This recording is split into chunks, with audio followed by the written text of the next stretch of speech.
गांधी चौक परशुराम बस्ती में स्थानांतरित होकर आई शराब दुकान का स्थानीय लोगों और बजरंग दल की प्रांतीय अध्यक्ष प्रीति धंधारिया, कांग्रेस नेता सोनू दुबे के द्वारा दुकान हटाने को लेकर प्रदर्शन किया जा रहा है। वहीं रविवार सुबह 11 बजे पुनः शराब दुकान के सामने जमकर प्रदर्शन करते हुए शराब दुकान को हटाने की मांग कर नारेबाजी की गई।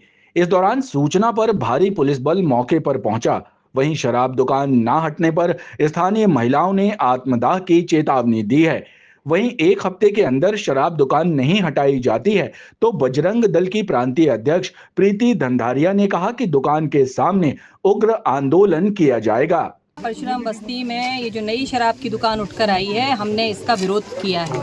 जब MIC सदस्य दामोदर सोनी जी के द्वारा कहा गया था कि ये दुकान वहाँ भी नहीं जाना चाहिए और यहाँ भी नहीं रहेगी, उसके बावजूद ये शराब कंपनी के द्वारा इस दुकान को जबरदस्ती यहाँ पर स्थापित कर लिया गया है, जिसके विरोध में यहाँ की सभी माताएं बहनें हैं। क्योंकि शराबी ये आने जाने वाली रोड है, यहाँ पर सामने शराबी शराब पीकर यहाँ पर कांच की बोतलें फेंकते हैं, माताओं बहनों के साथ में छेड़छाड़ करते हैं, गाली गलौज करते हैं। इसलिए हम लोग इस शराब की दुकान का विरोध कर रहे हैं और अगर ये शराब की दुकान यहाँ से नहीं हटाई जाती है तो इसका उग्र विरोध करेंगे हम लोग।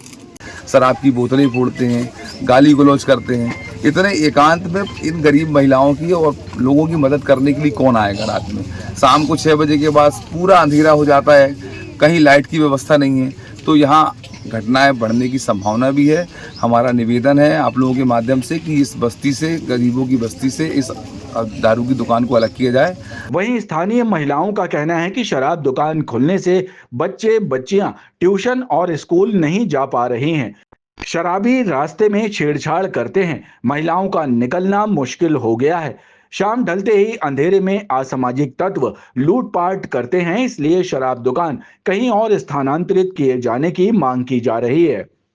सुनना चाहती हूँ, परशुराम कुंड मोहनिया है, इधर जब आदिवासी है और मेरे को 15 दिन हो गए मेरे को परेशान, और ये इधर के उधर ये करना चाहती हूँ। और आज की डेट में तो बिल्कुल बंद होना चाहिए ना। मैं तो अपनी जान पर खुद ही 2 ही रुपये किस प्रकार कुछ नहीं चाहती। और बाकी मैं हाथ जोड़ के मेरी प्रार्थना है कि आज की डेट में बंद होना चाहिए। माना क्या परेशानियाँ हो रही? सवेरे देखो इधर एक डला था, इधर मुर्दा जैसे लड़ाई होती, बाहरी आदमी आते हैं, इधर लड़ाई झगड़ा करते हैं, माए बहनें निकलती, उनकी कोई इज्जत कदर नहीं है। तो इधर आदिवासी तो कोई इज्जत नहीं है किसी की, ये बताइए आप। लड़कियां पढ़ने लिखने जा रही हैं, उनको छेड़ाखाड़ी हो रही है। सब्जी वाले निकलते बेचारे, उनके कहीं भरसा बताते, कहीं तलवार बताते, बेचारे अपने खाने कमाने के लिए, चटनी रोटी के लिए लगे हैं। दूसरे की जमीन की सब्जी निकाल करके 12 बजे रात में आते। कौन जवाबदारी लेगा इनकी, ये बताइए आप। आज की डेट में तो अब बंद होना चाहिए। मैं बता दे रही हूँ, मैं अपनी जान पे खुद ही खेल जाऊंगी। क्यों? मेरे को 15 दिन हो गए परेशान। इधर से उठाई उधर गई, उधर से उठाई उधर गई, उधर से आकर के फिर हमारे सिर पे बैठ गई। मैं हाथ जोड़ कर प्रार्थना करना चाहती, न मैं लड़ाई करना चाहती, न झगड़ा करना चाहती। मेरी एक जोड़ के हाथ जोड़ कर आप धीरे से उठा कर सामान ले जाइए, बस।